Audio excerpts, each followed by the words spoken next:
உலகின் முதல் வெற்றிகரமான சிறுநீரக மாற்று அறுவை சிகிச்சை எப்படி பண்ணப்பட்டது அப்படின்றதையும் அதை பண்ணது யார் அப்படின்றதையும் பார்க்கலாம்.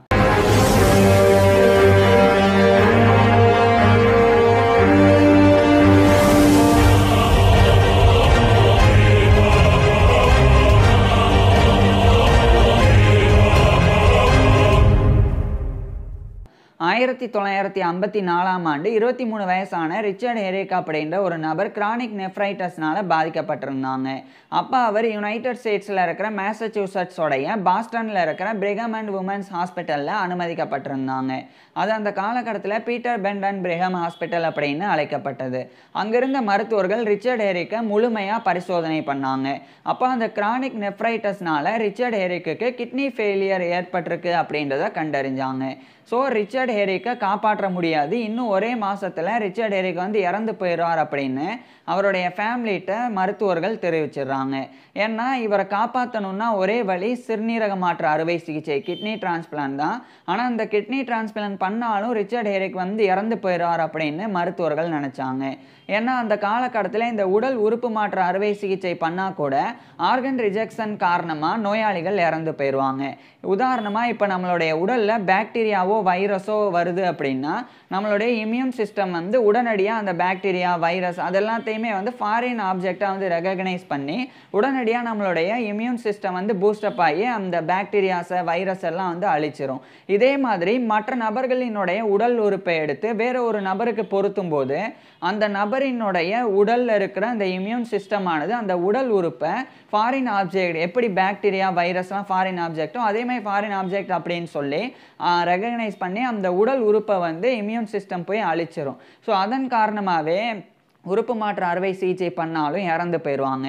அந்த நிலை தான் அந்த காலகட்டத்தில் இருந்தது. ஸோ ரிச்சர்ட் ஹெரிக் வந்து ஒரே மாதத்தில் இறந்து போயிடுவாங்க, அவரை காப்பாற்றுறதுக்கு வழியே இல்லை. அந்த நிலை தான் அப்போ இருந்தது. அப்போ தான் ஜோசப் எட்வர்ட் மரி அப்படின்ற அமெரிக்கன் பிளாஸ்டிக் சர்ஜன் ஒருத்தர், அவர் வந்து ரிச்சர்ட் ஹெரிக்கு identical twin brother Ronald Herrick அப்படின்னு ஒருத்தர் இருக்கார் அப்படின்னு தெரிஞ்சுக்கிறாங்க. குறிப்பாக அவர் வந்து ஜெனட்டிக்கலி ஐடென்டிக்கல் ட்வின் அப்படின்றத இவர் ஜோசப் எட்வர்ட் மரி வந்து தெரிஞ்சுக்கிறாங்க. இந்த ஜோசப் எட்வர்ட் மரி வந்து இந்த கிட்னி டிரான்ஸ்பிளான்ட்டில் நிறைய ரிசர்ச்லாம் பண்ணவர், நிறைய எக்ஸ்பெரிமெண்ட்ஸும் பண்ணவர். குறிப்பாக நிறைய டாக்ஸ், நாய்களில் இந்த சிறுநீரக மாற்று அறுவை சிகிச்சையெல்லாம் இவர் வந்து நிறைய பண்ணியிருக்கிறாங்க. ஆனால் நிறைய நாய்கள் அந்த காலகட்டத்தில் இறந்து தான் போனது. ஆனால் சில நாய்கள் வந்து காப்பாற்றப்பட்டது. அது எப்படி அப்படின்னு ஜோசப் எட்வர்ட் மரி வந்து ரிசர்ச் பண்ணும்போது அவருக்கு தெரிஞ்சது என்னென்னா, ஜெனட்டிக்கலி ஐடென்டிக்கல் ட்வின்ஸாக இருந்தால் அவங்களுடைய உடல் வந்து இந்த ஆர்கனை வந்து எதிர்க்காது, ஆர்கன் ரிஜெக்ஷன் வந்து பண்ணாது, அந்த உடலை அப்படியே வந்து ஏற்றுக்கிறோம் அப்படின்றத அந்த ஜோசப் எட்வர்ட் மரி வந்து கண்டறிஞ்சிருந்தாங்க. So Richard ஹெரிக்கை காப்பாற்றிடலாம். ஏன்னா ரிச்சர்ட் ஹெரிக்கோடைய ஒரு identical twin brother Ronald Herrick, அவரும் இவரும் ரெண்டு பேரும் ஒரே மாதிரி இருக்கிறாங்க, ஜெனட்டிக்கலி ஐடென்டிக்கல் அப்படின்றனால ரொனால்ட் ஹெரிக் வந்து ஒரு கிட்னி கொடுக்கறதுக்கு ஒத்துக்கிட்டார் அப்படின்னா அவருடைய கிட்னியை ரிச்சர்ட் ஹெரிக்கு வச்சா ரிச்சர்ட் ஹெரிக்கை வந்து காப்பாற்றிடலாம் அப்படின்னு சொல்லி ஜோசப் எட்வர்ட் மரி வந்து அந்த பிரிகம் அண்ட் உமன்ஸ் ஹாஸ்பிட்டலை வந்து தெரிவிக்கிறாங்க. ஆனால் அந்த காலகட்டத்தில் நிறைய எதிர்ப்பு இருந்தது. ஏன்னா ரிச்சர்ட் ஹெரிக் வந்து எப்படியும் ஒரு மாதத்தில் இறந்து போயிடுவாங்க. ஸோ அவருக்கு வந்து மற்றவங்களுடைய கிட்னியை கொண்டு போய் வைக்கிறது பெரிய பிரச்சனை எல்லாம் இருக்காது. ஆனால் ரொனால்ட் ஹெரிக் வந்து ரொம்ப ஆரோக்கியமாக இருக்கக்கூடியவர். ஸோ அவருடைய ஒரு கிட்னியை எடுத்து தேவையில்லாமல் ரிச்சர்ட் ஹெரிக்கு வந்து பொருத்தி ரிச்சர்ட் ஹெரிக்கும் இறந்து போயிட்டார் அப்படின்னா அப்போ ரொனால்ட் ஹெரிக் வந்து ஒரே கிட்னியோட தான் வாழ வேண்டி இருக்கும். ஸோ இதனால் ரொனால்ட் ஹெரிக்குக்கும் வந்து பிரச்சனை வரும். ஸோ இதன் காரணமாக இந்த கிட்னி டிரான்ஸ்பிளான்ட் வந்து பண்ண வேணாம் அப்படின்னு சொல்லி நிறைய எதிர்ப்பு. ஆனால் இந்த எதிர்ப்பெல்லாம் கடந்து ஜோசப் எட்வர்ட் மரி வந்து கண்டிப்பாக ஜெனட்டிக்கலி ஐடென்டிக்கல் ட்வின்ஸுக்கு வந்து இந்த கிட்னி டிரான்ஸ்பிளான்ட் பண்ணால் எந்த பிரச்சனையும் ஏற்படாது அப்படின்றத ரொம்ப வலுவாக இவருடைய கருத்தை வந்து தொடர்ந்து எடுத்து வச்சாங்க. இதுக்கப்புறமா இவர் வந்து அந்த கிட்னி டிரான்ஸ்பிளான்ட் பண்ணுறதுக்கு உண்டான அனுமதியானது கவர்மெண்ட் தரப்பில் இருந்தும் இந்த ரிச்சர்ட் ஹெரிக்கோடைய பேரண்ட்ஸ் தரப்பில் இருந்தும் ரொனால்ட் ஹெரிக் தரப்பில் இருந்தும் வந்து கொடுக்கப்படுது. ஸோ அந்த அனுமதியோட 1954ஆம் ஆண்டு டிசம்பர் 23 அன்னைக்கு ரிச்சர்ட் ஹெரிக்கு கிட்னி டிரான்ஸ்பிளான்ட் பண்ணுறதுக்குண்டான சர்ஜரியை ஜோசப் எட்வர்ட் மரி வந்து பண்ண ஆரம்பிக்கிறாங்க. இவருக்கு உதவியாக ஜான் ஹார்ட்வெல் ஹாரிசன் அப்படின்ற இன்னொரு மருத்துவர், அவர் வந்து இவருக்கு உதவி பண்ணுறாங்க. குறிப்பாக இந்த ரொனால்ட் ஹெரிக் அப்படின்ற அந்த ஆரோக்கியமாக இருக்கக்கூடிய அந்த ரிச்சர்ட் ஹெரிக்கோடைய ட்வின் பிரதர் அவருடைய கிட்னியை வந்து ரிமூவ் பண்ணக்கூடிய அந்த ஒரு சர்ஜரியை வந்து ஜான் ஹார்ட்வெல் ஹாரிசன் அப்படின்ற அந்த மருத்துவர் பண்ணாங்க. அவர் வந்து பத்திரமா அந்த ரொனால்ட் ஹெரிக்கோடைய சிறுநீரகத்தை எடுத்து கொடுத்தாங்க. அதுக்கப்புறம் ஜோசப் எட்வர்ட் மரி வந்து அந்த ஒரு சிறுநீரகத்தை கிட்னியை ரிச்சர்ட் ஹெரிக்கு வந்து பொருத்தினாங்க. இது 1954 டிசம்பர் 23 அன்னைக்கு பண்ணப்பட்டது. அந்த சர்ஜரிலாம் கம்ப்ளீட்டாக முடிஞ்ச பிறகு ரொனால்ட் ஹெரிக் ரிச்சர்ட் ஹெரிக் 2 பேருமே வந்து எந்திரிச்சிடுறாங்க. அதுக்கப்புறம் தொடர்ச்சியாக ரிச்சர்ட் ஹெரிக்கு வந்து அந்த அவருக்கு வந்து டெஸ்ட் பண்ணப்பட்டது. ஏன்னா அவருடைய அந்த ரொனால்ட் ஹெரிக்கோடைய கிட்னி வந்து ரிச்சர்ட் ஹெரிக்கோடைய பாடி ஏற்றுக்குதா இல்லைன்னா இம்யூன் சிஸ்டம் வந்து அந்த ஆர்கனுக்கு எதிராக வந்து செயல்படுதா அப்படின்னு சொல்லி ஜோசப் எட்வர்ட் மரி வந்து தொடர்ந்து அந்த ரிச்சர்ட் ஹெரிக்கை வந்து கண்காணிச்சாங்க. முடிவில் ரிச்சர்ட் ஹெரிக்கு எந்த விதமான பிரச்சனையும் கிடையாது. அவருடைய உடல் ரொனால்ட் ஹெரிக்கோடைய கிட்னியை முழுமையாக ஏற்றுக்குச்சு அப்படின்றத வந்து இந்த ஜோசப் எட்வர்ட் மரி வந்து உறுதி செஞ்சாங்க. ஸோ உலகின் முதல் வெற்றிகரமான சிறுநீரக மாற்று அறுவை சிகிச்சை 1954ஆம் ஆண்டு டிசம்பர் 23 அன்னைக்கு ரிச்சர்ட் ஹெரிக் அப்படின்ற 23 வயசான நபருக்கு பண்ணப்பட்டது. அதை பண்ணவர் வந்து ஜோசப் எட்வர்ட் மரி. அதை வந்து இப்படி தான் அவர் வந்து பண்ணாங்க இந்த சவால்கள் எல்லாம் கடந்து. இதுக்கப்புறமா அடுத்த 8 ஆண்டுகள் ரிச்சர்ட் ஹெரிக் வந்து வாழ்ந்தாங்க. அதுக்கப்புறம் அந்த ரிச்சர்ட் ஹெரிக் வந்து 31 வயசில் இருக்கும்போது அவருக்கு வந்து கார்டியாக் ஃபெயிலியர் ஏற்பட்டு, அதாவது அவருக்கு ஒரு ஹார்ட் டிசீஸ் ஏற்பட்டு தான் அவர் வந்து இறந்தாங்க. கிட்னியில் எந்த பாதிப்பும் இல்லை. இந்த கிட்னி டிரான்ஸ்பிளான்ட் பண்ணனால ரிச்சர்ட் ஹெரிக்கு எந்த பாதிப்புமே இல்லை. ஸோ அது வந்து ரொம்ப சக்ஸஸ்ஃபுல்லான கிட்னி டிரான்ஸ்பிளான்ட். அதை ஜோசப் எட்வர்ட் மரி பண்ணாங்க. அதே மாதிரி ரிச்சர்ட் ஹெரிக்கு கிட்னி கொடுத்த அவருடைய ஐடென்டிக்கல் ட்வின் பிரதரான ரொனால்ட் ஹெரிக் அவர் வந்து அடுத்த 56 ஆண்டுகள் வாழ்ந்து 2010ஆம் ஆண்டு அவருடைய 79 வயசில் தான் இறந்தாங்க. ஸோ கம்ப்ளீட்டாக இது சக்ஸஸ்ஃபுல்லான கிட்னி டிரான்ஸ்பிளான்ட். இதுக்கப்புறம் ஜோசப் எட்வர்ட் மரி வந்து தொடர்ச்சியாக இந்த மாதிரி நிறைய கிட்னி டிரான்ஸ்பிளான்ட்லாம் பண்ணாங்க. ஆனால் அடுத்தடுத்து நிறைய பேர் இறந்து தான் போனாங்க. அதுக்கு காரணம் நான் ஏற்கனவே சொன்ன மாதிரி இந்த 2 பேர் வந்து ஐடென்டிக்கல் ட்வின்னாக இருந்தனால ரிச்சர்ட் ஹெரிக்கோடைய உடல் அந்த ரொனால்ட் ஹெரிக்கோடைய ஆர்கன் அந்த கிட்னியை வந்து ஏற்றுக்குச்சு. ஆனால் மற்ற நபர்களுக்கு இந்த மாதிரி அந்த ஜெனட்டிக்கலி ஐடென்டிக்கல் ட்வின்னாக இருக்கக்கூடியவங்க அந்த அளவுக்கு வந்து அந்த காலகட்டத்தில் கிடைக்கல.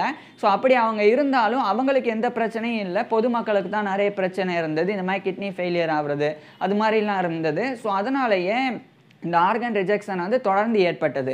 அப்போ ஜோசப் எட்வர்ட் மரி வந்து ஒரு முடிவு பண்ணுறாங்க. இந்த இம்யூன் சிஸ்டம் வந்து அந்த ஆர்கனுக்கு எதிராக போராடுறனால தான் அந்த நபர் இறந்து போகிறாங்க. அப்போ அந்த இம்யூன் சிஸ்டத்தை சப்ரஸ் பண்ணக்கூடிய அடக்கக்கூடிய ஏதாவது ஒரு சிகிச்சை முறையை கண்டறியணும் அப்படின்னு ஜோசப் மரி வந்து நிறைய ரிசர்ச்லாம் பண்ணாங்க. அதுக்கப்புறம் 1959ஆம் ஆண்டு ஒரு நபருக்கு ஜோசப் எட்வர்ட் மரி வந்து கிட்னி டிரான்ஸ்பிளான்ட் பண்ணிட்டு ரேடியம் தெரப்பியை வந்து பண்ணாங்க. கதிரியக்க சிகிச்சை முறையை ஜோசப் எட்வர்ட் மரி வந்து பண்ணாங்க. அந்த ரேடியம் தெரப்பியை பயன்படுத்தி அந்த நபருக்கு வந்து கிட்னி டிரான்ஸ்பிளான்ட் பண்ணப்பட்ட நபரினுடைய இம்யூன் சிஸ்டத்தை இவர் வந்து சப்ரஸ் பண்ணாங்க. அதுக்கப்புறம் அந்த 1959ஆம் ஆண்டு பண்ணப்பட்ட அந்த கிட்னி டிரான்ஸ்பிளான்ட் ரொம்ப சக்ஸஸ்ஃபுல். ஏன்னா அந்த நபர் வந்து அடுத்த 28 ஆண்டுகள் வந்து உயிர் வாழ்ந்தாங்க. இதுக்கப்புறம் சில ஆண்டுகளுக்கு பிறகு 1962ஆம் ஆண்டு இறந்த ஒரு நபரினுடைய சடலத்திலிருந்து கிட்னியை எடுத்து ஒரு நபருக்கு இவர் வந்து ஜோசப் எட்வர்ட் மரி வந்து பொருத்திட்டு இந்த முறை வந்து அசதயோப்ரின் அப்படின்ற ஒரு வகையான இம்யூனோசப்ரசிவ் ட்ரக் அதை வந்து இவர் வந்து பயன்படுத்தினாங்க. ஏற்கனவே இவர் வந்து ரேடியேஷன் தெரப்பி வந்து கொடுத்தாங்க. ஆனால் இதில் நிறைய சைடு எஃபெக்ட்ஸ் இருந்தது.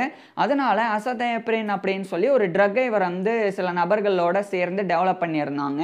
அதை வந்து 1962ஆம் ஆண்டு ஃபஸ்ட்டு பண்ண கேடவரிக் ரீனல் டிரான்ஸ்பிளான்டேஷன் அதில் இவர் வந்து பயன்படுத்தினாங்க. அதாவது இவர் வந்து 3 கிட்னி டிரான்ஸ்பிளான்ட்டை முதல் நபர் இவர் தான். அதாவது 1954ஆம் ஆண்டு ஃபஸ்ட்டு சக்ஸஸ்ஃபுல்லான கிட்னி டிரான்ஸ்பிளான்ட் வந்து இவர் பண்ணாங்க. அது வந்து ஜெனட்டிக்கலி ஐடென்டிக்கல் ட்வின்ஸுக்கு. அதுக்கப்புறம் 1959ஆம் ஆண்டு இவர் பண்ணது வந்து ஆலோகிராஃப்ட் அப்படின்னா ஒரு நபருக்கும் இன்னொரு நபருக்கும் சம்மந்தமே இல்லை. கிட்னி கொடுக்குறவங்களுக்கும் கிட்னி பெறவங்களுக்கும் சம்மந்தமே இல்லை. அவங்களுடைய மரபணுவே வேற. இருந்தாலும் இந்த ரேடியேஷன் தெரப்பியை கொண்டு அவர் வந்து அந்த நபரை வந்து காப்பாற்றினாங்க. ஸோ அதை பண்ண நபர் இவர் தான். அதுக்கப்புறமா இந்த கேடவரிக் ரீனல் டிரான்ஸ்பிளான்டேஷன் அப்படின்ற ஒரு இறந்த உடலில் இருந்து கிட்னியை எடுத்து ஒரு நபருக்கு பொருத்துறது அதையும் பண்ண முதல் நபர் வந்து ஜோசப் எட்வர்ட் மரி தான். இது மட்டும் இல்லாமல் இவருடைய கான்ட்ரிபியூஷன் வந்து அப்படியே சொல்லிட்டே போகலாம். அவ்வளோ இன்ட்ரெஸ்டிங்காகவும் அவ்வளோ சர்ப்ரைசிங்காகவும் இருக்கும். அவ்வளோ விஷயங்கள் வந்து இவர் வந்து பண்ணியிருக்கிறாங்க. இதனாலேயே இவருக்கு வந்து தலைசிறந்த விருதான 1990ஆம் ஆண்டு தலைசிறந்த விருதான நோபல் பிரைஸ் இன் ஃபிசியாலஜி ஆர் மெடிசன், அதாவது உடலியல் அல்லது மருத்துவத்திற்கான நோபல் பரிசு இவருக்கு வந்து 1990ஆம் ஆண்டு வழங்கப்பட்டது.